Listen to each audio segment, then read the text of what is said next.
දෙවියන් වහන්සේට ප්‍රශංසා වේවා. தேவனுக்கு மகிமை உண்டாவதாக. දෙවියන් වහන්සේට ස්තුති කරනවා මේ අනර්ග වූ අවස්ථාව දීපු නිසා. தேவனுக்கு நான் நன்றி செலுத்துகிற இந்த அருமையான சந்தர்ப்பத்துக்காக. විශේෂයෙන්ම නම් දෙවියන් වහන්සේට ස්තුති කරන්න මෙන්න මේ නිසයි. விசேஷமாக நான் தேவனுக்கு நன்றி செலுத்துகிறேன் இதற்காக. මේ ඉන්නේ පාස්ටර් පෝල්. பாஸ்டர் போல். මෙයා තමයි මාව ප්‍රථමයෙන් සේවයට ගෙනාවේ. நான் தான் இவர் தான் என்னை ஊழியத்துக்கு கொண்டு வந்தார் முதலாவதாக. කවදාවත් අමතක කරන්න බැරි දවසක්. ஒரு நாளும் என்னால் மறக்க முடியாது. thank you pastor Paul. අපි ගීතිකාවක් බැලුවා. நாங்கள் ஒரு பாடலை பார்த்தோம். ගිලියන්නට ඉඩ නොදී මා දැවෙන්න ඉඩ නොදී සුරතින් මා රැකගෙන ඔබ ගෙන ගියා. அதாவது நான் மூழ்கி போகாமல் நான் வாழ்வதற்கு நீர் என்னோடு கூட இருந்து என்னை வழிநடத்தி என்னை கொண்டு செல்கிறீர் என்பதாக. ගිලියන්නට ඉඩ නොදී මා දැවෙන්න ඉඩ නොදී උන්වහන්සේ අද ඔබ 300 වැඩසටහනට ගෙනල්ලා තිබෙන්නේ ආම්බෙන් නෙවෙයි. அதாவது நாங்கள் மூழ்கி போகாமல் நாங்கள் எரிந்து போகாமல் அதாவது எங்களுடைய வாழ்க்கையில நாங்கள் முன்னேறுவதற்கு தேவன் எங்களை இந்த 300 என்கிறதான இந்த நிகழ்ச்சிக்கு தேவன் எதேர்ச்சியாக அல்ல எங்களை கொண்டு வந்திருக்கிறார். දෙවියන් වහන්සේට සලස්මක් තියනවාගේ ජීවිතේ බලවත් වේ කරන්ට. தேவனுக்கு ஒரு திட்டம் இருக்கிறது உங்களுடைய வாழ்க்கையிலே. හිතනවා නම් අද මට දෙවියන් වහන්සේ කතා කරන්නේ නැහැ කියලා. නෑ එහෙම නෑ. දෙවියන් වහන්සේ ඔබගේ හදවත් වලට කතා කරන්න යනවා. நீங்கள் நினைப்பீர்கள் சொன்னால் இன்றைய நாளில் தேவன் என்னோடு பேச போவது இல்லை என்று சொல்லி அப்படி அல்ல. தேவன் உங்களுடைய இருதயத்தில் பேச போகிறார். දෙවියන් වහන්සේ ඔබගේ ප්‍රාණයට කතා කරන්න යනවා. தேவன் உங்களுடைய ஆத்மாவுக்கு பேசுகிறார். දෙවියන් වහන්සේ ඔබගේ සිතුවිලි වලට කතා කරන්න உங்களுடைய යනවා. சிந்தைக்கானவர் பேசுகிறார். මම මේ දේශනාව කරන්න කලින් මම යාත්නා කරා. இந்த பிரசங்கத்துக்கு நான் ஆயத்தமாகுவதற்கு முன்பதாக நான் அதிகமாக ஜெபித்தேன். දෙවියන් වහන්සේ මට මඟ පෙන්වපු දෙයක් තමයි. தேவன் எனக்கு வழிநடத்தின காரியம் என்னவென்றால் අද දවසේ මේ අනර්ග වූ උදෑසන ඔබගේ ජීවිතේ බලවත් දේ උන්වහන්සේ කරන්න යනවා. இந்த அருமையான கால நேரத்தில் தேவனுடைய வாழ்க்கையில வல்லமையான காரியங்கள் செய்ய போகிறார். දෙවියන් වහන්සේ ඔබ බලාපොරොත්තු වෙනවලත් වැඩි ඔබගේ ජීවිතේ යම් කිසි දෙයක් කරන්න සූදානම් වෙලා ඉන්නේ. நீங்கள் எதிர்பார்க்கிற காரியத்தை பார்க்கலாம் தேவன் வல்லமையான காரியத்தை உங்களுடைய வாழ்க்கையில் செய்வார். ඊයේ දවසේ අපි බැලුවා කාරණාවක්. ඊයේ දවසේ බැලුවා අපි කාරණාවක්. நேற்றைய நாளில் நான் ஒரு காரியத்தை நாங்கள் பார்த்தோம். බ්‍රදර් කේෂන් අපිට ඉගන්වුවා අනන්‍යතාවය ගැන. அதாவது சகோதரர் கேஷான் எங்களுக்கு அடையாளத்தை குறித்து அவர் கற்றுக் ගිදියෝන් கொடுத்தார். ගැන ඉගන්වුවා. கிதியோனை குறித்து கற்றுக் கொடுத்தார். ගිදියෝන් ගැන විවිධාකාර දේවල් අපි ඉගෙන ගත්තා. අනන්‍යතාවය ගැන අපි ඉගෙන ගත්තා. அதாவது கிதியோனை குறித்து அவருடைய அடையாளத்தை குறித்து அநேக காரியங்களை நாங்கள் අද கற்றுக்கொண்டோம். අපි කතා කරන්න යන්නේ ගිදියෝන්ගේ නමේ තේරුම. இன்றைய நாளிலே அவருடைய பெயரின் அர்த்தம் என்னவென்று சொல்லி நாங்கள் பார்க்க போகிறோம். එයා පැත්ත කෙනාට තට්ටුවක් දාලා නේද? ඔයාගේ නමේ තේරුම මොකක්ද? ඔයාගේ නමේ තේරුම. பக்கத்துல அவரை பார்த்து கேளுங்க உங்களுடைய பெயரின் அர்த்தம் என்னவென்று சொல்லி. සමහර විට ඔයාගේ අනන්‍යතාවයේ තේරුමක් නැතුව ඇති. ஒரு சில நேரம் உங்களுடைய அதாவது அடையாளத்தின் அர்த்தம் என்னவென்று சொல்லி உங்களுக்கு தெரியாமல் இருக்கலாம். දෙවියන් වහන්සේ ඔබගේ අනන්‍යතාවයේ තේරුම උන්වහන්සේ අද ඔබට නිදහස් කරන්න යනවා. அதாவது தேவனுடைய அடையாளத்துக்கு ஏற்றபடியாக தேவன் உங்களை விடுதலை செய்வார். අද දවසේ අපේ මාතෘකාව තමයි අද දවසේ අපේ මාතෘකාව තමයි இன்றைக்கு என்னுடைய தலைப்பு என்னவென்றால் විනාශ කරන්නාසා බලවත් රණශූරයා. அதாவது இன்றைய நாளிலே நாங்கள் வல்லமையான இல்லாவிட்டால் பலமான அதாவது படை வீரன் என்கிறதான காரியத்தை குறித்து நாங்கள் பேச போகிறோம். මේ තමයි ගිදියෝන්ගේ නමේ තේරුම. இதுதான் இந்த கிதியோன் என்கிறதான பெயரின் அர்த்தமா இருக்கிறது. විනාශ කරන්නාසා බලවත් රණශූරයා. அதாவது அழிப்பவன். அது மாத்திரமல்லாமல் அவன் ஒரு சிறந்த படை வீரன். දෙවියන් වහන්සේ ගිදියෝන් තුලින් බලවත් දේ කරා. தேவன் கிதியோனு கூட வல்லமையான காரியங்களை දෙවියන් செய்வார். වහන්සේ ගිදියෝන්ව පාවිච්චි කරා. ඒ අසේරා කණු ඒ සාතනික සැලසුම් විනාශ කරන්න. அதாவது தேவன் கிதியோனை பயன்படுத்தினார் சத்துருவின் கோட்டைகளை அங்கே தகர்த்தெறியும்படியாக. දෙවියන් වහන්සේ ගිදියෝන්ව බලවත් රණශූරයෙක් විදියට පාවිච්චි කරා. தேவன் அவரை ஒரு வல்லமையான ஒரு போர் வீரனாய் මම பயன்படுத்தினார். කියන්නම් මේ අනර්ග උදාසන ඔබට දෙයක්. இந்த கால நேரத்தில் நான் உங்களுக்கு ஒரு காரியம் சொல்கிறேன். දෙවියන් වහන්සේ ඔබව පාවිච්චි කරන්න යනවා. මේ දේශයේ සියලුම සාතනික සැලසුම් කඩා දමන්න. தேவன் உங்களை பயன்படுத்த போகிறார் இந்த தேசத்தில் இருக்குதான எல்லா சத்துருவின் கட்டுகளையும் உடைக்கும்படியாக. දෙවියන් වහන්සේ මේ දේශය තුල ඔබ බලවත් රණශූරයෙක් විදියට පාවිච්චි කරන්න යනවා. தேவன் இந்த தேசத்திலே உங்களை ஒரு சிறந்த ஒரு போராளியாய் பயன்படுத்துவார். හලෙලූයා. ஹalleluya. ආමෙන්. ஆமென். ආමෙන්. ஆமென். හලෙලූයා. ஹalleluya. හලෙලූයා. ஹalleluya. ආමෙන්. ආමෙන්. මම විශ්වාස කරනවා බෑම කෙනෙක්ම ප්‍රීතියෙන් ඉන්නවා කියලා මම විශ්වාස කරනවා. දෙවියන් වහන්සේ අද දවසේ ඔබගේ ජීවිතේ යමක් කරමින් ඉන්නවා. இன்றைய நாளிலே நான் விசுவாசிக்கிறேன் தேவன் உங்கள் ஒவ்வொருத்தருடைய வாழ்க்கையிலும் ஏதோ ஒரு காரியத்தை அவர் செய்வதற்கு ஆயத்தமாக இருக்கிறார் என்று சொல்லி. දෙවියන් වහන්සේ යම් කිසි දෙයක් ඔබගේ හදවතේ කරමින් සිටිනවා.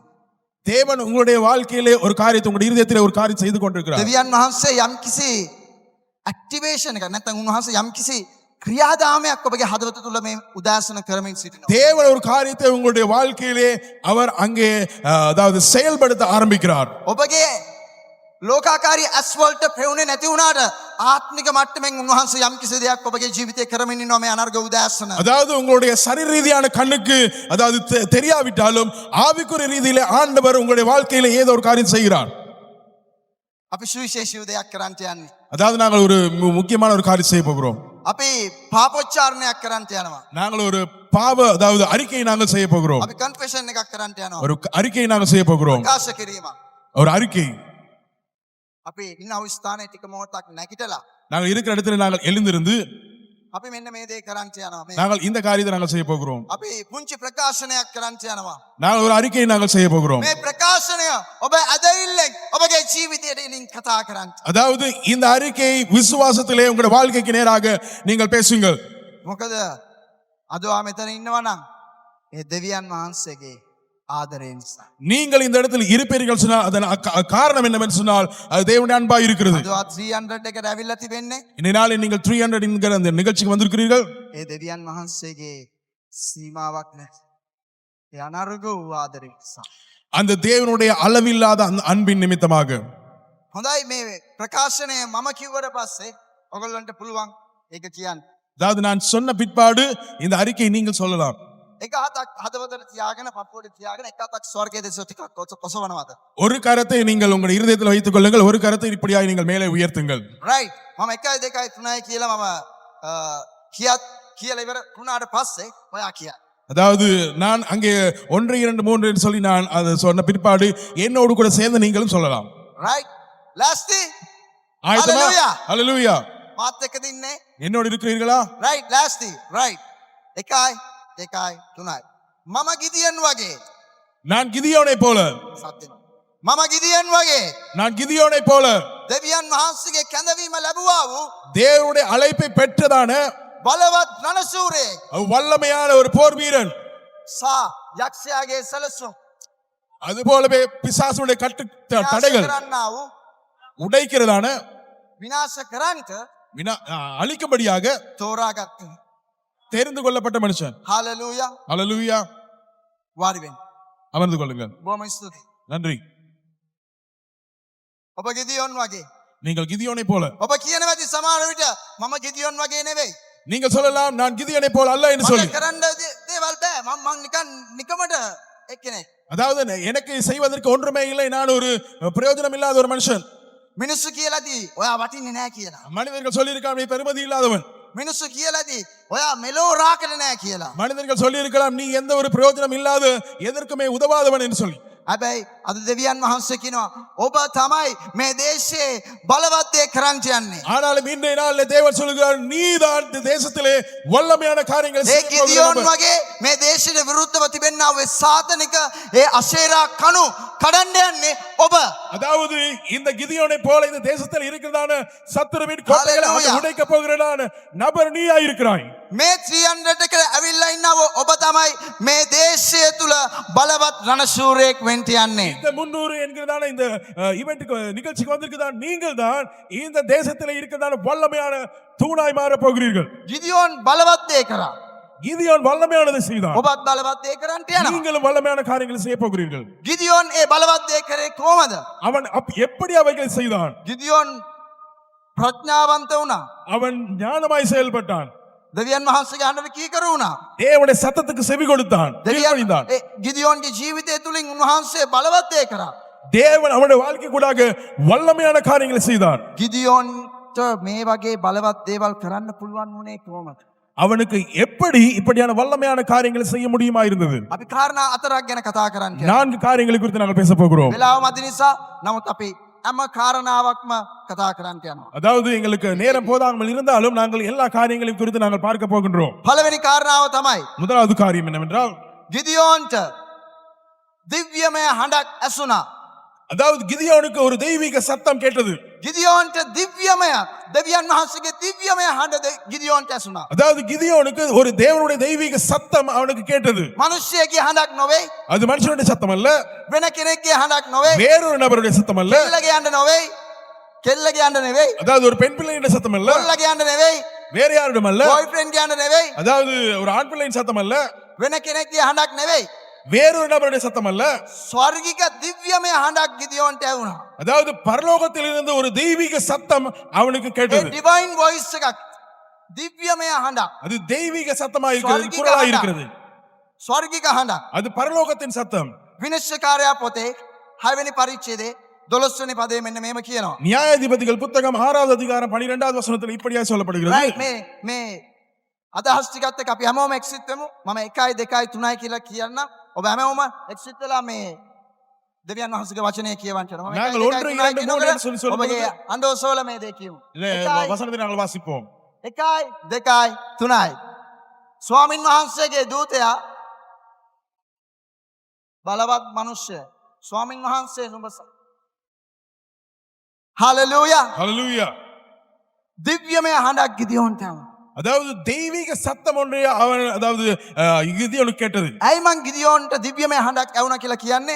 ஏன் அப்படியான தெய்வீக சத்தம் கேட்டது என்று சொல்கிறேன். ස්වාමින් වහන්සේගේ දූතයා ඔහුට පෙනී அதாவது தேவனுடைய தூதன் அவனை கண்டு, පරණ කිව්සුමේ ස්වාමින් වහන්සේගේ දූතයා කියලා කියන්නේ යේසුස් වහන්සේට. அதாவது பழைய ஏற்பாட்டிலே அதாவது தேவனுடைய தூதன் என்று சொல்லும்போது இயேசுவை குறிப்பிடுகிறது. ඒ වාක්‍යානෝගේ දිව්‍යමය හඬ උට ඇසුණා. அதாவது அந்த வார்த்தையானவருடைய தெய்வீக சத்தம் அவனுக்கு கேட்டது. සමහර විට ඔබට ඇහෙන්නේ දෙවියන් වහන්සේගේ හඬ නොවේ. அதாவது ஒரு சில நேரம் உங்களுக்கு நீங்கள் கேட்பது தேவனுடைய சத்தமா இல்லாமல் இருக்கலாம், වෙන කෙනෙක්ගේ හඬක් වෙන්න පුළුවන්. வேறொரு நபருடைய சத்தமா இருக்கலாம்.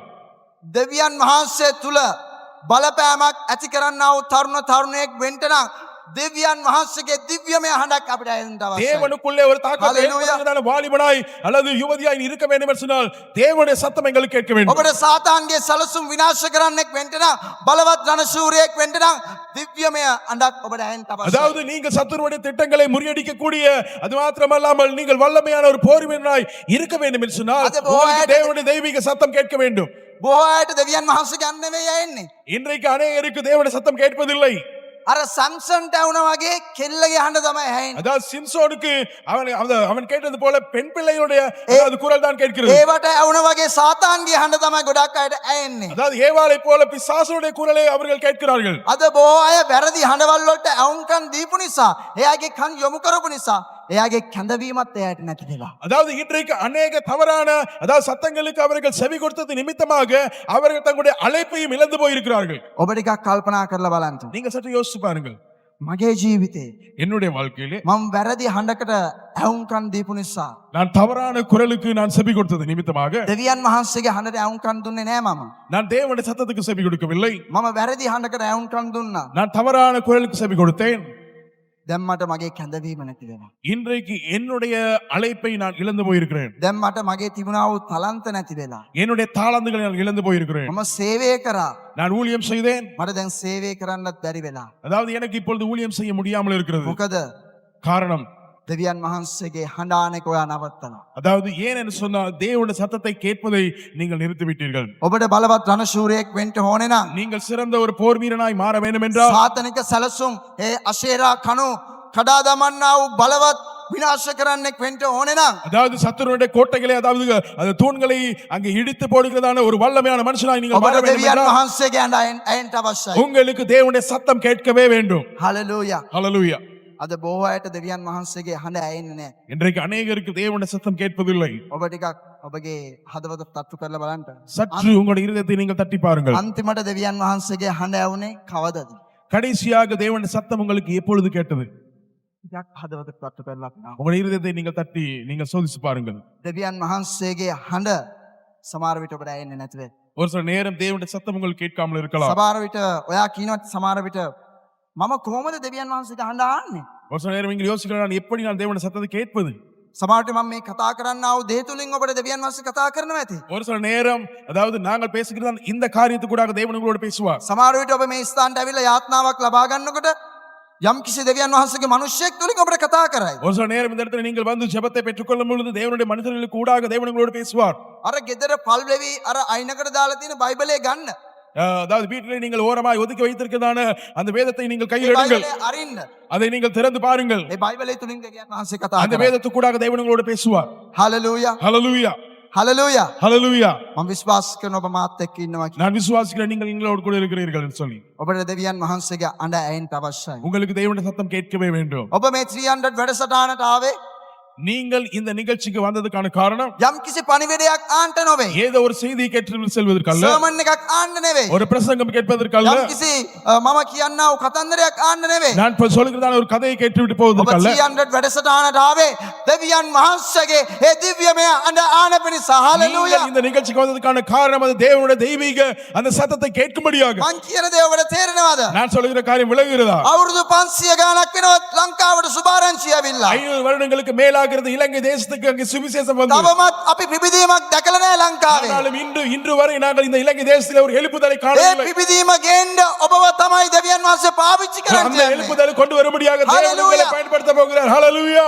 ඒ මේ ස්ථානයේ ඉන්නව ඔබව තමයි පාවිච්චி இந்த இடத்துல කරන්නේ. இருக்கிறதான உங்களை தான் ஆண்டவர் பயன்படுத்த ඔබ போகிறார். පිබිදීම ගේන්න පංගුකාරත්වයේ දරන්න ඕනේ නම් அந்த எழுப்புதலை கொண்டு வருவதற்கு நீங்கள் பங்காளனாய் மாற வேண்டும் என்றால் ඔබ දෙවියන් වහන්සේට ඇවුම්කන් දෙන්න අවශ්‍යයි. நீங்கள் தேவனுக்கு செவி கொடுக்க வேண்டும். දෙවියන් වහන්සේගේ ඒ දිව්‍යමය අඬ ඔබට ඇහෙන්න අවශ්‍යයි. அந்த தேவனுடைய தெய்வீக சத்தம் உங்களுக்கு கேட்க வேண்டும். හලලූයා. ஹalleluya. දෙවියන් වහන්සේ හරි පුදුමාකාරයි. தேவன் அவர் அற்புதமானவராய் இருக்கிறார். අපි දෙවෙනි කාරණාවට යන්න යනවා. இரண்டாவது காரியத்தை குறித்து நாங்கள் பார்ப்போம்.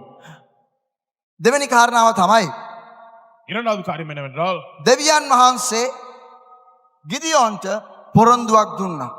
தேவன் கிதியோனுக்கு ஒரு பொருத்தனையை கொடுத்தார். අපි කියවන්ට යන විනිශ්චයකාරයා පොතේ 6:16 වෙනි පරිච්ඡේදය. நாங்கள் நியாயாதிபதிகள் புத்தகம் 6வது அதிகாரம் 16வது வசனத்தை நாங்கள் வாசிக்க போகின்றோம். රයිට් නැවත වාරයක් 1 2 3 කියනකොට අපි හැමෝම එක්සිට් වෙලා කියවමු. நாங்கள் மறுபடியும் 1 2 3 என்று சொல்லி நாங்கள் சொல்ல போகிறோம். அதை நாங்கள் எல்லாரும் சேர்ந்து இந்த வசனத்தை நாங்கள் வாசிப்போம். අද තමයි නේ වැඩිපුර බයිබල් පද කියවන්නේ. இன்றைக்கு தான் அதிகமாய் வேத வசனத்தை நாங்கள் வாசிப்போம். රයිට් අපි පොඩ්ඩක් කියමු. 1 2 3 ස්වාමින් වහන්සේද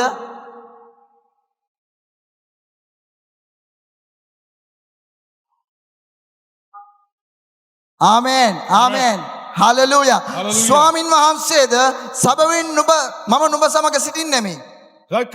அதற்கு கர்த்தர் நான் உன்னோடு கூட இருப்பேன்.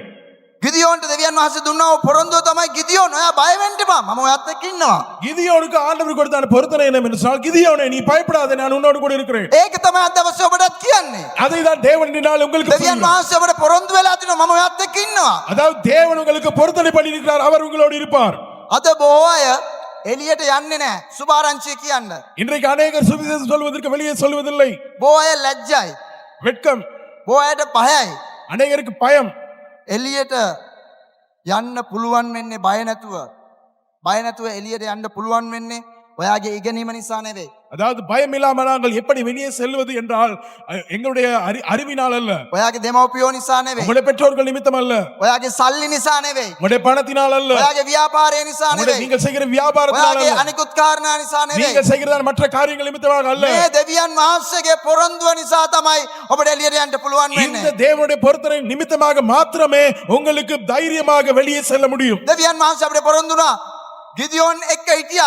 අද මං ඔයත් එක්කත් ඉන්නවා. தேவன் கிதியோனுக்கு ஒரு பொருத்தனை கொடுத்தார். நான் கிதியோனோ அது மாத்திரமல்லாமல் இன்றைய நாள் ஆண்டவர் சொல்கிறார், நான் கிதியோனோடு கூட இருந்த இன்றைய நாள் உன்னோடும் இருப்பேன். ඒ විතරක් නොවේ. அது மாத்திரமல்ல, ගිදියෝන් කියනවා මෙන්න මේම දෙයක්. கிதியோன் இப்படியாக சொல்கிறான். 15 වෙනි පදය. 15வது வசனம் අපි පොඩ්ඩක් කියමුද? நாங்கள் வாசிப்போம். රයිට් 15 වෙනි පදේ කියනවා. 15வது වසන சொல்கிறது. 1 2 3යි. ඔව් උන්වහන්සේට කතා කොට "හවෝ ස්වාමිනී" මනසේ ඊට අදිනුදු පවුල. රයිට් ගිදියෝන් කියනවා ස්වාමිනී මම කොහොමද මේ ඉස්රායල් ගලවගන්නේ? கிதியோன் கேட்கிறான், ஆண்டவரே நான் எப்படி இந்த இஸ்ரவேல் ஜனங்களை நான் மீட்டுக் கொள்வது? ස්වාමිනී මේ මගේ පවුල වෙල දිනුදු පවුල. அதாவது என்னுடைய குடும்பமானது மிகவும் எளிய குடும்பமாக இருக்கிறது. අපේ පවුලට සල්ලි නැහැ. என்னுடைய குடும்பத்துக்கு பணம் இல்லை. අපේ අම්මා තාත්තා හොඳට ඉගෙනගෙන නැහැ. என்னுடைய பெற்றோர்கள் நன்றாய் படித்தவர்கள் அல்ல. ස්වාමිනී මගේ පවුලේ ඉන්නේ මම පොඩිම කොල්ලා. அதாவது நான் குடும்பத்தில் இருக்கிறதான் மிக சிறியவன். මමත් අපේ පවුලේ ඉන්නේ පොඩිම කොල්ල තමයි. நானும் என் குடும்பத்திலே சிறியவன். අපේ දෙවියන් වහන්සේ පාවිච්චි කරනවා. தேவன் பயன்படுத்துகிறார். ඔබ බය නැතුව එළියට යන්න පුළුවන් වෙන්නේ ඔබගේ ඉගෙනීමවත් ඔබගේ පවුලේ තිබෙනා වූ වාතාවරණයවත් නිසා නෙමෙයි. දෙවියන් වහන්සේ කියන මම ඔයත් එක්ක ඉන්නවා බය නැතුව එළියට යන්න. அதாவது நீங்கள் பயப்படாமல் வெளியே செல்ல முடியும் எப்பொழுது என்று சொன்னால் உங்களுடைய படிப்பினாலோ உங்களுக்கு இருக்கிறதான சூழ்நிலைகளாலோ அல்ல, தேவன் கொடுத்தான பொருத்தனை, அதாவது நான் உன்னோடு கூட இருக்கிறேன் என்கிறதான அந்த பொருத்தனை நிமித்தமாக நீங்கள் பயமில்லாமல் வெளியே செல்லலாம். මේ දේශයට විරුද්ධව සාතාන් කරන්නා වූ සලසුම් විනාශ කරන්නෙක් වෙන්න නම් இந்த தேசத்துக்கு விரோதமாக சத்துருவான் வைத்திருக்கிறதான எல்லா திட்டங்களை நாங்கள் அழிக்க வேண்டும் என்றால், බලවත් රණශූරයෙක් වෙන්න නම් நாங்கள் சிறந்த ஒரு போராளியாக நாங்கள் இருக்க මේ வேண்டும். දෙවියන් වහන්සේගේ පොරොන්දු අල්ල ගන්න අවශ්‍යයි. அந்த தேவனுடைய பொருத்தனை நாங்கள் பிடித்துக் கொள்ள வேண்டும். සමහර විට ඔබට දෙවියන් වහන්සේ පොරොන්දු දීලා ඇති. ஒரு சில நேரம் தேவன் உங்களுக்கு பொருத்தனை கொடுத்திருப்பார். සමහර විට පොරොන්දු ඔබට අමතක වෙලා ඇති. ஒரு சில நேரம் அவைகளை நீங்கள் மறந்திருக்கலாம். ඔබ දෙවියන් වහන්සේ පොරොන්දුවක් දීලා මම ඔබව සේවයට කැඳවලා තියෙනවා. தேவன் உங்களுக்கு ஒரு பொருத்தனை கொடுத்திருக்கலாம். நான் உன்னை ஊழியத்துக்கு அழைத்திருக்கிறேன். අද මේ ස්ථානයේ බොහෝ අයව දෙවියන් වහන්සේ සේවයට කැඳවලා තියෙනවා. නමුත් ඒක ඔබට අමතක වෙලා. இன்றைக்கு அநேகரை தேவன் இந்த இடத்தில் இருக்கிறதான நபர்களை ஊழியத்துக்கு அழைத்திருக்கிறார். ஆனாலும் அவைகளை நீங்கள் மறந்தவர்களாக අද இருக்கிறீர்கள். බොහෝ අයට දෙවියන් වහන්සේ පොරොන්දු දීලා තිනවා. ඒ දේවලුත් අමතක වෙලා. தேவன் கொடுத்தான பொருத்தனைகளை மறந்திருக்கிறார்கள். සමහර විට ඒ කෙනා තමාව සුළු කොට සිතනවා.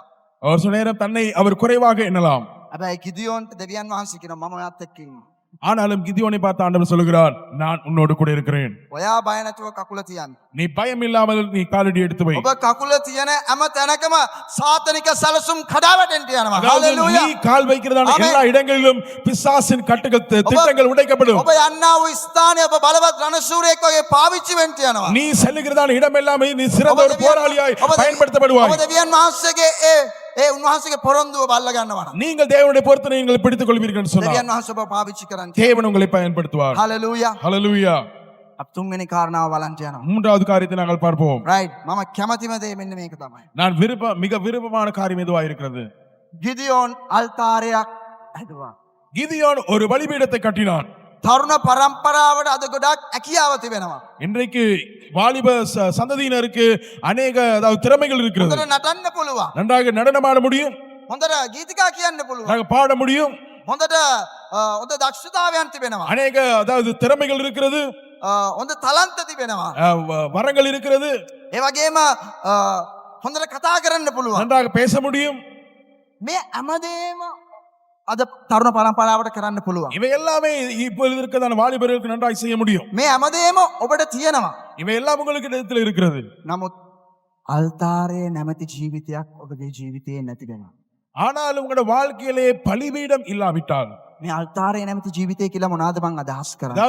அதாவது பலிபீடம் என்கிறதான இந்த வாழ்க்கை என்று சொன்னால் என்ன நான் பேசுகிற காரியம் என்னவென்று, දෙවියන් වහන්සේගේ අභිමුඛත්වයේ නැමැති ජීවිතය නැති වෙලා தேவனுடைய அபிஷேகம் என்கிறது சமூகம் என்கிறதான வாழ்க்கை உங்களோட வாழ்க்கையில் இல்லாமல் இருக்கிறது. අද ඔබගේ ජීවිතේ හැකියාව පිරීලා அதாவது உங்களோட வாழ்க்கையில திறமைகள் அங்கே நிரம்பி இருக்கிறது, ඒ තලන්ත පිරීලා வரங்கள் நிரம்பி இருக்கிறது, ඔබගේ දක්ෂතාවයන් පිරීලා அதாவது உங்களுக்குள்ள இருக்கிறதான திறமைகள் அங்கே நிரம்பி காணப்படுகிறது. හැබැයි අල්තාරයේ නැමැති දෙවියන් වහන්සේගේ අභිමුඛත්වයේ නැමැති ජීවිතය නැති වෙලා இன்றைக்கு தேவனுடைய சமூகம் என்கிறதான அந்த பலிபீடம் என்னோட வாழ்க்கையில் இல்லாமல் போயிருக்கிறது. ඔයා ටිකක් කල්පනා කරලා බලන්න. சற்று நீங்கள் யோசித்து பாருங்கள். ඔබත් මමත් කල්පනා කරන්න අවශ්‍ය දෙයක් තමයි. පොඩ හිතන්න අවශ්‍ය දෙයක් තමයි. நீங்களும் நான் சற்று யோசிக்க வேண்டிய காரியம் என்னவென்றால், අපි හැමදේම කරනවා. எல்லாவற்றையும் செய்கிறோம். නමුත් දෙවියන් වහන්සේගේ අභිමුඛත්වයේ නැමැති ඒ අල්තාරයේ නැමැති ජීවිතය අඩු වෙලා தேவனுடைய சமூகம் என்கிறதான அந்த பலிபீடம் எங்களோட வாழ்க்கையிலே அவை இல்லாமல் போய்விட்டது. විනිශ්චයකාරයා පොතේ 6:24 මෙන්න මෙහෙම කියනවා. நியாயாதிபதிகள் புத்தகம் 6வது அதிகாரம் 24வது வசனம் இப்படியா சொல்கிறது. එවිට ගිඩියෝන් ඒ ස්වාමින් වහන්සේට පූජාසනයක් ගොඩනගා යෙහෝවා ශාලෝම් යන නාමය ඊට තැබුවේය. එය අද දක්වා අබියේෂ්වරුන්ට අයිති හෝප්‍රායි තිබේ. ஆகையால் கிதியோன் கர்த்தருக்கு ஒரு பலிபீடத்தை கட்டி அதற்கு யெகோவா ஷாலோம் என்று பெயரிட்டான். அது இந்நாள் வரைக்கும் அபியேஸ் ரியலின் ஊரானாகிய ஒப்ராவில் இருக்கிறது. අද බොහෝ අයගේ ජීවිත තුල இன்றைக்கு அநேகருடைய வாழ்க்கையிலே සේවයේ ජීවිතය පිරීලා ஊழிய வாழ்க்கை நிரம்பி இருக்கிறது. සේවයේ ජීවිතය අතනත් සේවය කරනවා, මෙතනත් සේවය කරනවා, මීඩියා එකත් සේවය කරනවා, අසලිනුත් කරනවා. அதாவது அவர்கள் இங்கு ஊழியம் செய்கிறார்கள், அங்கு ஊழியம் செய்கிறார்கள், மீடியாவில் ஊழியம் செய்கிறார்கள், அஷனை டீம்ல ஊழியம் செய்கிறார்கள், හැම සේවයක්ම කරනවා. எல்லா ஊழியங்களும் செய்கிறார்கள். සේවයේ පිරීලා ஊழியம் அங்கே நிரம்பி இருக்கிறது. නමුත් අල්තාරයේ නැමැති ජීවිතේ කෝ ஆனாலும் பலிபீடம் என்கிறதான வாழ்க்கை எங்கே? දෙවියන් වහන්සේගේ අභිමුඛත්වයේ පිරුණා වූ ජීවිතේ කෝයාගේ தேவனுடைய சமூகம் நிரம்பினதான வாழ்க்கை உங்களுடைய வாழ்க்கையில் எங்கே இருக்கிறது? සාතාන්ගේ සැලසුම් විනාශ කරන්න ඒ වගේම බලවත් රණශූරියෙක් වෙන්න ඕනේ නම් දෙවියන් වහන්සේගේ අභිමුඛත්වයේ නැමැති ජීවිතය ඔබට අවශ්‍යයි. சத்துருவிட கோட்டைகளை நாங்கள் உடைக்க வேண்டும் என்று சொன்னால், சிறந்த ஒரு போராளியாய் நாங்கள் இருக்க வேண்டும் என்று சொன்னால், தேவனுடைய சமூகம் எங்களுடைய வாழ்க்கையில தேவை. ඔබට සේවයේ ජීවිතය ගොඩක් තියෙන්න පුළුවන්. வாழ்க்கையில எங்களுக்கு ஊழியங்கள் அநேகம் இருக்கலாம். හැබැයි අල්තාරේ නැමැති ජීවිතය කියනවා ඔය අභිමුඛත්වයේ නැමැති ජීවිතය කියනවා ඒ දේ නැතිනම් ஆனாலும் பலிபீடம் என்கிறதான வாழ்க்கையும் அந்த தேவனுடைய சமூகம் என்கிறதான வாழ்க்கை எங்களுடைய வாழ்க்கையில் இல்லாவிட்டால், උදෙන්ම නැගිටිනවා ඉක්මනට ඇඳ ගන්නවා දත් ටික බාගෙන දත් මදිනවා බාගෙන මූණවද ගන්නවා අම්මට දුවනවා. அதாவது நாங்கள் அதிகாலம் எழும்புகிறோம், நாங்கள் எல்லா காரியங்களும் சீக்கிரமாக நாங்கள் செய்கிறோம், சீக்கிரமாக பல் துலக்குகிறோம், சீக்கிரமாக நாங்கள் ரெடியாகி நாங்கள் ஓடுகிறோம். ජොබ් එකට යනවා ආයෙත් ගෙදරට එනවා. வேலைக்கு செல்கிறோம், மறுபடி வீட்டுக்கு வருகிறோம். දෙවියන් වහන්සේගේ අභිමුඛත්වයේ තුල චුට්ටක් ඉන්න අමතක වෙනවා. தேவனுடைய சமூகத்திலே நாங்கள் நேரம் செலவிடுவதற்கு நாங்கள் மறந்து விட்டோம். විනාඩි 5ක් යාත්‍රා කරන්න අමතක වෙනවා. அதாவது 5 நிமிடம் தேவனுக்கு கொடுப்பதற்கு நாங்கள் மறந்து விடுகிறோம். පොඩ්ඩක් බයිබලය අරන් කියවන්න පොඩ්ඩක් අමතක වෙනවා. வேதத்தை வாசிப்பதற்கு நாங்கள் மறந்து விடுகிறோம். ඔබත් මත් ඇත්තම කල්පනා කරන්න ඕනේ අවශ්‍ය දෙයක්. அதாவது நீங்களும் நானும் நாங்கள் சற்று சிந்தித்து பார்க்க வேண்டிய காரியம் எதுவாக இருக்கிறது? අද ඔබ මේ දේශය දිහා බලනකොට இன்றைக்கு இந்த தேசத்தை நீங்கள் பார்க்கும் பொழுது බොහෝ තරුණයෝ ඉන්නවා. බොහෝ කිතුණු තරුණයෝ ඉන්නවා. இன்றைக்கு அநேக கிறிஸ்து வாலிபர்கள் இருக்கிறார்கள். එයාගේ ජීවිතය තුල අල්තාරේ නැමැති දෙවියන් වහන්සේගේ අභිමුඛත්වයේ නැමැති ජීවිතය නැති වෙලා இன்றைக்கு தேவனுடைய சமூகம் என்கிறதான அந்த பலிபீடம் அவருடைய வாழ்க்கையில் இல்லாமல் இருக்கிறது. ඔබත් මත් ටිකක් කල්පනා කරන්න. நீங்கள் நானும் சற்று யோசிக்க வேண்டும். ඒ වගේම තමයි அதுபோலதான் මේක නිකක් පොඩක් හරි අමුතු දෙයක් මේක. இது ஒரு வித்தியாசமான ஒரு காரியம். ලොකු ලොකු ලික් තිබුණාට වැඩක් නැහැ. பெரிய பெரிய அதாவது அடுப்புகள் இருந்தால் அது பிரயோஜனம் அல்ல. ලොකු ලොකු ලික් තිබුණාට වැඩක් නැහැ. ගින්දර නැත්තම්. அங்கே நெருப்பு இல்லாவிட்டால். ලොකු ලොකු පල්ලි තියෙනවා. பெரிய பெரிய சபைகள் இருக்கிறது. ලොකු ලොකු youth movements තියෙනවා. அதாவது பெரிய பெரிய வாலிப அதாவது கூட்டங்கள் இருக்கிறது. ලොකු ලොකු youth rally තියෙනවා. அதாவது பெரிய பெரிய வாலிப மாநாடுகள் இருக்கிறது. ලොකු ලොකු youth worship team තියෙනවා. அதாவது பெரிய பெரிய வாலிப அதாவது நமஸ்கார குழுவினர் குழுக்கள் මේ இருக்கிறது. හැමදේම තියෙනවා. නමුත් ගින්දර නැත්තම් இவை எல்லாம் இருந்தும் அக்கினி இல்லாவிட்டால், එක තෙසලෝනික පොතේ 5 දානවය කියනවා. அதாவது 1 தெசலோனிக்கேயர் புத்தகம் 5வது அதிகாரம் 19வது வசனம் கொடுக்கிறது. media team come on right. එක තෙසලෝනික පොතේ 5 දානවය කියනවා ආත්මයාණන් වහන්සේ නොනිවන්න. அதாவது பரிசுத்த ஆவியானவரை நீங்கள் அவித்து போட வேண்டாம் என்று சொல்லி. ඔබගේ ජීවිතේ ඒකට පොඩ්ඩක් ගින්දර ඉතින් ඒකට පොඩ්ඩක් අවශ්‍ය දේවල් ටික දාලා නැවත අවශ්‍යම அதாவது உங்களுடைய வாழ்க்கையிலே அதாவது உங்களுடைய வாழ்க்கையிலே தேவனுடைய அக்கினி எரியும்படியாக அதற்கு நீங்கள் அதாவது நீங்கள் உயிர் கொடுக்க வேண்டும். ඔබ ටිකක් කල්පනා කරලා බලන්න වාගේ ජීවිතේ. உங்களுடைய வாழ்க்கையை நீங்கள் சற்று யோசித்து பாருங்கள். ලොකු ලොකු සේවයන් කරාට වැඩක් නැහැ. பெரிய பெரிய ஊழியங்கள் நாங்கள் செய்தால் போதாது. ප්‍රසිද්ධ වුණාට වැඩක් නැහැ. நாங்கள் பிரபல்யமானால் போதாது. පල්ලියේ ලොකු සේවයක් කරාට වැඩක් නැහැ. சபையில பெரிய ஊழியங்கள் செய்தால் போதாது. හැමදාම ස්ටේජ් නැගලා කතා කරාට වැඩක් නැහැ. அதாவது நாங்கள் ஒவ்வொரு நாளும் ஸ்டேஜ் ஏறி நாங்கள் பேசினால் அது பிரயோஜனமா இருக்காது. දෙවියන් වහන්සේගේ අභිමුඛත්වයේ නැමැති ජීවිතය නැත්තම්. தேவனுடைய சமூகம் என்கிறதான வாழ்க்கை எங்களுடைய வாழ்க்கையில் இல்லாவிட்டால், දෙවියන් වහන්සේගේ අභිමුඛත්වයේ නැමැති ජීවිතය ඔබ තුළ තිබෙනවා නම් தேவனுடைய சமூகம் என்கிறதான வாழ்க்கை எங்களுடைய வாழ்க்கையில் இருக்கும் என்றால், ඔබ මේ දේශය තුළ තිබෙනා වූ සාතනික සැලසුම් විනාශ කරන්නෙක් බවට පත් වෙන්න යනවා. நீங்கள் இந்த தேசத்தில் இருக்கிறதான சத்துருவின் திட்டங்களை அழிக்கிற நபராக ඒ இருப்பீர்கள். විතරක් නෙවෙයි මේ දේශයට බලපෑමක් ඇති කරන්නා වූ බලවත් රණශූරයෙක් බවට පත් වෙන්න இந்த යනවා. தேசத்துக்கு தாக்கத்தை ஏற்படுத்துகிறான மிக வல்லமையான ஒரு போர் வீரனாக இருப்பீர்கள். හලෙලූයා. ஹல்லேலூயா. ආමෙන්. ஆமென். ආමෙන්. මේ අනර්ග උදෑසන ඔබ තීරණයක් ගන්නට. இந்த கால நேரத்திலே நீங்கள் ஒரு தீர்மானத்தை எடுங்கள். මගේ ගින්න මම අවුලවන්ට යනවා. என்னுடைய நெருப்பை நான் அனல் மூட்ட போகிறேன். මගේ ගින්න මම නැවත ගොඩනගන්නට යනවා. என்னுடைய நெருப்பை நான் அனல் மூட்டி நான் அதிகரிக்க போகிறேன். අල්තාරේ නැමැති ජීවිතය මම නැවත ගොඩනගන්නට යනවා. என்னுடைய வாழ்க்கையில பலிபீடம் என்கிறதான அந்த தேவனுடைய சமூகத்தை நான் அதிகரிக்க මම போகிறேன். නැවත දෙවියන් වහන්සේ තුල ගැඹුරට යන්නට යනවා. நான் தேவனுக்குள்ளாக இன்னும் ஆழமாய் செல்ல போகிறேன். ඔව් ස්වාමිනී මට මතකයි මම වහන්සේගෙන් ඈත් වුණා. ஆண்டவரே எனக்கு ஞாபகம் இருக்கிறது. ஆமா ஆண்டவரே நான் உம்மை விட்டு தூரமாக இருக்கிறேன். නමුත් මම අද තීරණයක් ගන්නවා ස්වාමී. ஆனாலும் நான் இன்றைய நாள் ஒரு தீர்மானத்தை எடுக்கிறேன். ඔබ වහන්සේ තුල ගැඹුරට යන්න. உமக்குள்ளே நான் ஆழமாய் செல்ல வேண்டும். අල්තාරයේ නැමැති ජීවිතය තුළට ගමන් කරන්නට.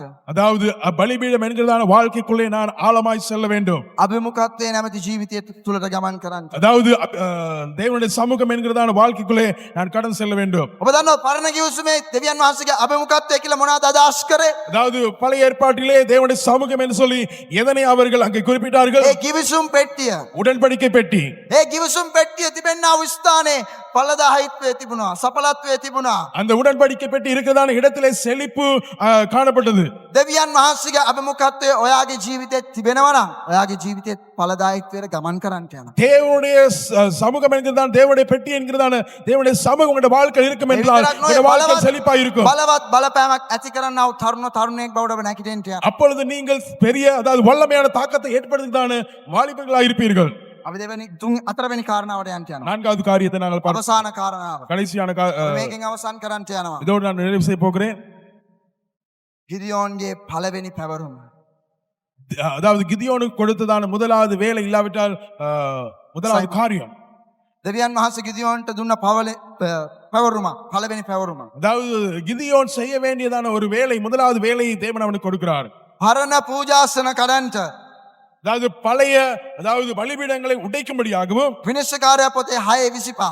அதாவது நியாயாதிபதிகள் புத்தகம் 6வது அதிகாரம் 15வது 25வது வசனம். රයිට් අපි 1 2 3 කියලා කියන්න යනවා. ඔබ කියවන්ට යනවා. රයිට් 1 2 3. තවද එදාම රෑ ස්වාමින් වහන්සේට කතා කොට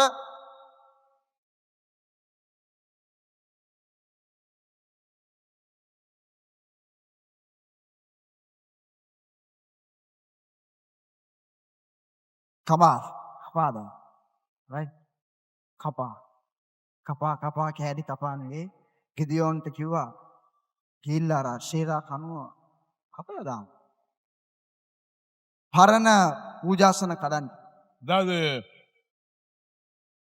பழைய பலிபீடங்களை இல்லாவிட்டால் பாகாலின் பலிபீடங்களை அங்கே தகர்த்து எரியும்படியாய் தேவன் அவனுக்கு கட்டளையிடுகிறார். අලුත් දේවල් ඔබ කරන්ට නම් පරණ දේවල් ඔබ කපන්න ඕනේ. அதாவது நீங்கள் புதிய காரியங்களை செய்ய வேண்டும் என்று சொன்னால் பழைய காரியங்களை நீங்கள் வெட்டி எறிய வேண்டும். අලුත් දේකට ඇතුළු වෙන්න ඕන නම් ඔබගේ පරණ පූජාසන කපලා දාන්න ඕනේ. நீங்கள் புதிய இடத்துக்குள்ளே புதிய அதாவது பலிபீடத்துக்குள் நீங்கள் செல்ல வேண்டும் என்று சொன்னால் பழைய பலிபீடங்கள் நீங்கள் அகற்ற வேண்டும். සමහර විට ඔයාගේ ජීවිතේ ඒ පරණ පූජාසන තිබෙනවා ඇති. ஒரு சில நேரம் உங்களுடைய வாழ்க்கையில பழைய அதாவது பலிபீடங்கள் இருக்கலாம். මම මේ පරණ පූජාසන කියලා අදහස් කරන්නේ කුමක්ද දන්නවද? அதாவது பழைய பலிபீடம் என்றால் என்னவென்று சொல்லி நான் சொல்கிறேன் என்றால் පරණ පූජාසන කියලා මම අදහස් කරන්නේ பழைய பலிபீடம் என்று சொல்லி நான் சொல்வது දෙවියන් වහන්සේට එකඟ නැති දේවල් ඔබගේ ජීවිතේ තිබෙනවා ඇති. தேவனுக்கு விருப்பமில்லாத பிரியமில்லாத காரியங்கள் உங்களுடைய வாழ்க்கையில் இருக்கலாம். ඔබගේ ජීවිතේ දෙවියන් වහන්සේට එකඟ නැති පූජාසන තිබෙනවා නම් ඒක කපලා දාන්න. தேவனுக்கு விருப்பமில்லாத அதாவது பலிபீடங்கள் உங்களுடைய வாழ்க்கையில் இருக்கும் என்று சொன்னால் அவைகளை நீங்கள் வெட்டி எறியுங்கள். ඒ සාතනික අසේරා කණු ගිදියෝන් කපලා දැම්මා. அதாவது பிசாசுடைய அதாவது தூண்களை அங்கே கிதியோன் அவைகள் வெட்டி எறிந்தான். ඔබ මේ දේශය තුල බලවත් බලපෑමක් ඇති කරන්නා වූ තරුණ තරුණියෙක් වෙන්න නම් நீங்கள் இந்த தேசத்திலே நீங்கள் வல்லமையான வாலிபனாய் நீங்கள் எழும்ப வேண்டும் என்றால் සාතනික සලසුම් විනාශ කරන්නෙක් වෙන්න නම් பிசாசுடைய தடைகள் கட்டுகளை நீங்கள் அழிக்கிற நபராய் இருக்க வேண்டும் என்றால் බලවත් රණශූරයෙක් වෙන්න නම් நீங்கள் ஒரு சிறந்த ஒரு போராளியாய் இருக்க வேண்டும் என்றால் පරණ ඔබගේ ඒ පරණ කණු ටික කපලා දාන්න. நீங்கள் அதாவது உங்களுடைய பரண வாழ்க்கையில் பூஜாசன பழைய, கப்பலதான்ட்டு. அதாவது பிரயோஜனம் இல்லாத தேவையற்றதான பலிபீடங்களை நீங்கள் வெட்டி எறியுங்கள். අශේරා කණු කියන්නේ පරම්පරාවෙන් එන්නා වූ ගිදියෝන්ගේ තාත්තගේ පරම්පරාවෙන් එන්නා වූ දේවල්. அதாவது පරම්පරාවෙන් එන්නා වූ அவருடைய பரம்பரையிலே அதாவது அவர்களை சந்ததியாய் கடந்து வருகிறதான காரியங்கள். සමහරක් විට ඔයාගේ ජීවිතේ දෙවියන් වහන්සේට අකමැති පරම්පරාවෙන් එන්නා වූ කණු තියෙනවා ඇති. ஒரு சில நேரம் நீங்கள் உங்களுடைய வாழ்க்கையிலே தேவனுக்கு பிரியமில்லாத காரியங்கள் பரம்பரையாக உங்களுடைய வாழ்க்கையில கடந்து வந்து கொண்டிருக்கலாம். එවැනි පරණ පූජාසන තියෙනවා ඇති. பழைய அப்படியான பலிபீடங்களுடைய வாழ்க்கையில் இருக்கலாம். සමහර විට ඒක අත්බැවීමක් වෙන්න පුළුවන්. ஒரு சில நேரம் அது உங்களுடைய வாழ்க்கையில அடிமைத்தனமாக இருக்கலாம். සමහර විට ඒක ඔයාගේ ජොබ් එක වෙන්නත් පුළුවන්. ஒரு சில நேரம் அது உங்களுடைய வேலையா இருக்கவும் முடியும். සමහර විට ඒක ඔයාගේ බිස්නස් එක වෙන්නත් පුළුවන්. ஒரு சில நேரம் உங்களுடைய அது வியாபாரமா இருக்கவும் முடியும். සමහර විට ඒක ඔයාගේ මුදල වෙන්නත් පුළුවන්. ஒரு சில நேரம் அது உங்களுடைய பணமா இருக்கலாம். දෙවියන් වහන්සේගේ තන යමෙක් ගන්නවද ඒ දේ කපන්න. தேவனுடைய இடத்தை எடுக்கிறதான எந்த ஒரு காரியமா இருந்தாலும் அதை நீங்கள் வெட்டி எறியுங்கள். දෙවියන් වහන්සේට දෙන්න ඕනේ තැන ඔයා දීලා තිබෙනවා. නමුත් ඒ තැන ඔයාගේ මුදල ගන්නව නම්, ඔයාගේ බිස්නස් එකේ ඒ තැන ගන්නව නම්, ඔයාගේ රැකියාවේ ඒ තැන ගන්නව නම් ඒවා කපන්න. அதாவது உங்களுடைய வாழ்க்கையில தேவனுக்கு கொடுக்க வேண்டியதான இடத்தை நீங்கள் கொடுத்திருக்கிறீர்கள். ஆனாலும் அந்த இடத்தை பணமா இருக்கலாம், உங்களுடைய வேலையா இருக்கலாம், உங்களுடைய வியாபாரமா இருக்கலாம், எது அந்த இடத்தை எடுத்துக்கொள்கிறதோ அதை நீங்கள் வெட்டி எறியுங்கள். මේ ටෙරන්ස් කියන්නේ කොටා රෝඩ් එකේ කොල්ලෙක් කාසල් එකේ ඉපදුණු. அதாவது இந்த டெரன்ஸ் என்கிற நான், அதாவது கொட்டா ரோட்ல நான் வளர்ந்தேன், நான் காசுல தான் பிறந்தேன். රේල් පාර අයිනේ තමයි අපේ ගෙවල් තියෙන්නේ. அதாவது அந்த புகையிரத கடவைகள் அருகிலே தான் எங்களுடைய வீடுகள் இருக்கிறது. මගේ අම්මයි තාත්තයි වැරදි ව්‍යාපාර කරේ. என்னுடைய தாயும் தகப்பனும் தவறான அதாவது வியாபாரங்களை தான் මගේ செய்தார்கள். අම්මයි තාත්තයි කුඩු වික්කා, என்னுடைய தாயும் தகப்பனும் மதுபோதைகள் ගංජා விற்றார்கள். වික්කා, அவர்கள் மதுபோதைகளை விற்றார்கள். කුඩු මා පරිමාණයෙන් වික්කා. அவர்கள் பெரிய அளவிலே அந்த வியாபாரம் செய்தார்கள். මගේ පරම්පරාවේ හැමෝම කුඩු වික්කා. என்னுடைய பரம்பரை இருக்கதான எல்லாருமே அங்கே මගේ මාමා அதாவது කුඩු மதுபோதைகள் වික්කා. விற்றார்கள். මගේ මාමා කුඩු වික්කා. என்னுடைய மாமா அங்கே குடு මගේ விற்றார். නන්ද කුඩු වික්කා. என்னுடைய மாமியும் அப்படிதான். මගේ පරම්පරාවේ ඉන්නව ඔක්කොම කුඩු වික්කා. என்னுடைய பரம்பரையில் இருந்தாதான் எல்லாரும் அப்படிதான் அவை அதாவது மதுபோதை விற்றார்கள். නමුත් දවසක් මගේ අම්මයි තාත්තයි දෙවියන් වහන්සේව පිළිගන්නවා. ஒரு நாள் என்னுடைய தாயும் தகப்பனும் தேவனை ஏற்றுக்கொள்கிறார்கள். ඒ පරණ ඒ පූජාසනය කැපුවා. அந்த பழைய பலிபீடத்தை அவர்கள் வெட்டி எறிந்தார்கள். ඒ පරම්පරාවෙන් ආපු දේ යේසුස් වහන්සේට බලය තිබෙනවා. ඒ පරම්පරාවෙන් එන්නා වූ ඔබගේ පූජාසන කපන්ට. இயேசுவுக்கு வல்லமை இருக்கிறது. உங்களுடைய பரம்பரையாய் கடந்து வருகிறதான இந்த பழைய பலிபீடங்களை அங்கே தகர்த்தெறிவதற்கு அவருக்கு வல்லமை இருக்கிறது. දෙවියන් වහන්සේට දෙන්න ඕනේ තැන යමක් අරන් තියෙනවද? ඒ දේවල් කපන්න. தேவனுக்கு கொடுக்க வேண்டியதான இடத்தை ஏதாவது ஒரு காரியம் பிடித்திருக்கும் என்று சொன்னால் அந்த இடத்தை நீங்கள் வெட்டி எறிய வேண்டும். නැත්තම් අපේ ජීවිතේ බලපෑමක් ඇති කරන්නෙක් වෙන්න බෑ.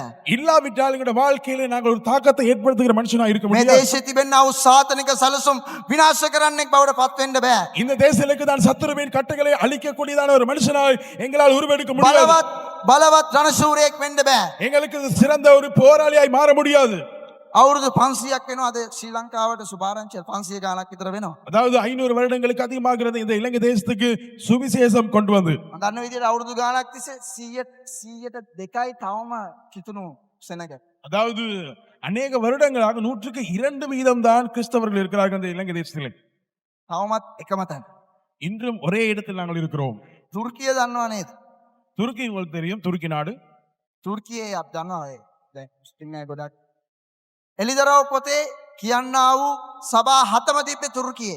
அதாவது வெளிப்படுத்தின புத்தகத்திலே அங்கே சொல்லப்படுகிறதான 7 சபைகளும் துருக்கியில் தான் இருந்தது. දෙවියන් වහන්සේගේ වැඩි සෙනගක් ඒ රටේ හිටියා. தேவனுடைய அநேக ஜனங்கள் அங்கே இருந்தார்கள். වැඩිම සෙනග කිතුණු සෙනග. அநேகர் கிறிஸ்தவர்கள். හැබැයි අද වෙනකොට இன்றைய சந்தர்ப்பத்திலே 90%ක්ම ඉන්නේ இன்றைக்கு 190% අන්‍යාගමික සෙනග. அதாவது வேறு மதத்தை பின்பற்றுகிறதான ஜனங்கள் தான் அங்கு இருக்கிறார்கள். නැති වෙලා. அழிந்து போய்விட்டது. දෙවියන් වහන්සේට දෙන්න ඕනේ තැන දීලා නැති නිසා. தேவனுக்கு கொடுக்க வேண்டியதான இடத்தை கொடுக்காத நிமித்தமாக, පරම්පරාවන් වලින් එන්නා වූ දේවල් කපපු නැති නිසා. அதாவது பரம்பரையாக அவர்கள் கொண்டதான காரியங்களை அவர்கள் வெட்டி வீசாத நிமித்தமாக ඔයා තීරණයක් ගන්න. நீங்கள் ஒரு தீர்மானத்தை எடுங்கள். මේ 102ේම අපේ දේශයේ තියන්න යනවද? නැත්තම් මේකෙන් ඉහළට යන්න යනවද? அதாவது இந்த 102% நாங்கள் இந்த தேசத்தை நாங்கள் வைக்க போகிறோமா, இல்லாவிட்டால் இந்த சதவீதத்தை நாங்கள் அதிகரிக்க போகிறோமா? 300 වැඩසටහනට ආවේ එවැනි බලපෑමක් ඇති කරන්නට. මේ 102 ගෙනියන්න ඉහළට. நீங்கள் இந்த நிகழ்ச்சிக்கு வந்ததுக்கான காரணம் இந்த 102% என்கிறதான இந்த அதாவது சதவீதத்தை நீங்கள் உயர்த்துவதற்கு. සමහර විට ඔයාගේ ජීවිතෙත් පෞද්ගලිකව ඔයාගේ ජීවිතෙත් තිබෙනවා ඇති දෙවියන් වහන්සේට දෙන්න ඕනේ තැන ඔයාගේ ජොබ් එකට තියෙනවා. ஒரு சில நேரம் உங்களுடைய வாழ்க்கையில நீங்கள் இருக்கலாம், தேவனுக்கு கொடுக்க வேண்டிய இடத்தை உங்களுடைய வேலைக்கு நீங்கள் கொடுத்திருக்கலாம். ඉරිදට පල්ලි එන්න බෑ ජොබ් එකට දුවනවා. அதாவது ஞாயிற்றுக்கிழமை நாங்கள் சபைக்கு போக மாட்டோம், ஆனாலும் வேலைக்கு ஓடுவோம். ඉරිද පල්ලි එන්න බෑ මං අර පාටි එකට යනවා. அதாவது ஞாயிற்றுக்கிழமை நாங்கள் சபைக்கு வர மாட்டோம், ஆனாலும் அங்க இருக்கதான ஒரு பார்ட்டிக்கு நாங்கள் செல்வோம். ඒ වගේ පූජාසන ඔයා ගොඩනගලා ඇති. அப்படியான பலிபீடங்களை, தவறான பலிபீடங்களை நீங்கள் கட்டி எழுப்பி இருக்கலாம். ඒ පරණ පූජාසන කඩන්න. அவைகளை நீங்கள் வெட்டி எறிய வேண்டும். ඒ අශේරා කණු කපන්න. அதாவது அந்த தூண்களை நீங்கள் அங்கே உடைக்க මේ வேண்டும். උදෑසන තීරණයක් ගන්න. இந்த காலையில் ஒரு தீர்மானத்தை எடுங்கள். ඔබට පුළුවන්. உங்களுக்கு முடியும், ඔබට පුළුවන්. உங்களுக்கு முடியும். මම මේ දේශනාව අදනකොට මම කිව්වා ස්වාමීනි මට බෑ. நான் இந்த பிரசங்கத்தை ஆயத்தப்படும் பொழுது நான் சொன்ன ஆண்டவரே என்னால் முடியாது. මම ඇඬුවා ස්වාමීන් වහන්සේ ඉදිරියේ. அதாவது நான் அழுதேன் தேவனுடைய சமூகத்திலே. ස්වාමීනි මට අමාරුයි. எனக்கு கஷ்டமா இருக்கிறது. මේක බර වැඩි මට. எனக்கு இது பாரம் கூட. මේ වගේ තැනකට ඇවිල්ලා මට කතා කරන්න හරි චුට්ටක් අමාරුයි වගේ. இப்படியான ஒரு இடத்திலே வந்து நான் பேசுவது எனக்கு கடினம் என்று சொல்லி நான் யோசித்தேன். මම උන්වහන්සේ එක්ක කතා කරමින් ඇඬුවා. அதாவது நான் அப்படியே அழுது கொண்டிருந்தேன் தேவனோடு பேசிக்கொண்டு. හැබැයි දෙවියන් වහන්සේ කිව්වා ஆனால் தேவன் சொன்னார், ගිදියෝන් එක්ක හිටියනම් මම ඔයාත් එක්කත් ඉන්න යනවා. கிதியோனோடு இருந்துதான் நான் உன்னோடு இருப்பேன் என்பதாக. ආමේන්. ஆமென். හලෙලූයා. ஹalleluya. අපි ඉන්නා වූ ස්ථානයේ ටික මොහොතක් නැග්ගමුද? நாங்கள் இருக்கிறதான இடத்தில் நாங்கள் ஒரு செமினாரிக்கு අපි තීරණයක් ගමුද? நாங்கள் ஒரு தீர்மானத்தை எடுப்போமா? මේ අශේරා කණු කබන්ට හැකියාව ලැබෙන්නේ දෙවියන් වහන්සේගේ අභිමුඛත්වය ඔබේ ජීවිතය තුළ තිබෙනකොට තමයි. அதாவது தேவனுடைய சபை எங்களுடைய வாழ்க்கையில் இருக்கும் பொழுதுதான் சத்துருவின் அதாவது கோட்டைகளை தூண்களை உடைப்பதற்கான வல்லமை எங்களுக்கு கிடைக்கும். මේ අනර්ග වූ දැස්සන ඔබ තීරණයක් ගන්නට දෙවියන් වහන්සේගේ බලයෙන් මම පිරෙන්ට යනවා. இந்த கால நேரத்தில் நீங்கள் ஒரு தீர்மானத்தை எடுங்கள், தேவனுடைய வல்லமையிலே நான் நிரம்ப போகிறேன். දෙවියන් වහන්සේගේ බලයෙන් ඔබ පිරෙන කල ඒ සාතනික සලසුම් කපාදමන්නෙක් බවට පත් වෙන්න යනවා. நீங்கள் தேவனுடைய வல்லமையினால் நிரப்பப்படும் பொழுது சத்துருடைய எல்லா திட்டங்களையும் அந்த அதாவது பிரயோஜனமற்றதான பலிபீடங்களை உங்களால் வெட்டி வீச முடியும். බලවත් රණශූරයෙක් බවට මම පත් වෙන්න நீங்கள் යනවා. சிறந்த வல்லமையுள்ள ஒரு போராளியாய் மாற முடியும். මේක තමයි හොඳම අවස්ථාව. இதுதான் சிறந்த நேரமா මේක இருக்கிறது. ඔයාගේ වෙලාව. இது உங்களுடைய நேரம். මිස් කරගන්න එපා. இதை நீங்கள் தவறவிட வேண்டாம். තීරණය ගන්න. நீங்கள் தீர்மானம் எடுங்கள். මේකයි අවස්ථාව. இதுதான் சந்தர்ப்பமா இருக்கிறது. ස්වාමින් වහන්සේ ඔබගේ ජීවිතේ බලවත් දේ කරන්න. தேவனுடைய வாழ்க்கையில வல்லமையான காரியங்கள் செய்வார். Hallelujah. ஹalleluya. හලෙලූයා. ஹalleluya.